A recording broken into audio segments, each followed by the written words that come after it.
ഇന്ന് മീഷോന്ന് എനിക്കൊരു ഡെലിവറി ഉണ്ടായിരുന്നു കേട്ടോ. ഞാൻ ബേബിക്ക് വേണ്ടിയിട്ട് ഓർഡർ ചെയ്ത വെറ്റ് വൈപ്സ് ആയിരുന്നു. മാർക്കറ്റിൽ ഇപ്പോൾ ഒരുപാട് ബ്രാൻഡിൻ്റെ വെറ്റ് വൈപ്സ് അവൈലബിൾ ആണ്.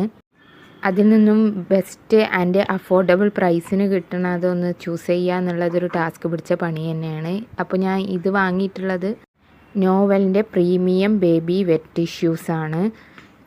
ഇത് ഞാൻ കോംബോ ആയിട്ട് 4 ബോക്സ് കോംബോ ആയിട്ടുള്ള പാക്കേജാണ് വാങ്ങിയിട്ടുണ്ടായിരുന്നത്. ജസ്റ്റ് 132 രൂപ ഓഫർ പ്രൈസിൽ വാങ്ങിയതാണ് കേട്ടോ ഈ 4 പാക്കും. ഇപ്പോൾ ഇതിൻ്റെ പ്രൈസ് 256 രൂപ എങ്ങാണ്ടോ ആയിട്ടുണ്ട്. സോ ബെസ്റ്റ് ആൻഡ് അഫോർഡബിൾ പ്രൈസിന് ആരെങ്കിലും വെറ്റ് വൈപ്സ് വാങ്ങുന്നുണ്ടെങ്കിൽ നോവൽ ചൂസ് ചെയ്യുക. എല്ലാവരും ട്രൈ ചെയ്ത് നോക്കുക. അപ്പോൾ ലിങ്ക് ഞാൻ ഡിസ്ക്രിപ്ഷനിൽ കൊടുത്തിട്ടുണ്ട്. താങ്ക്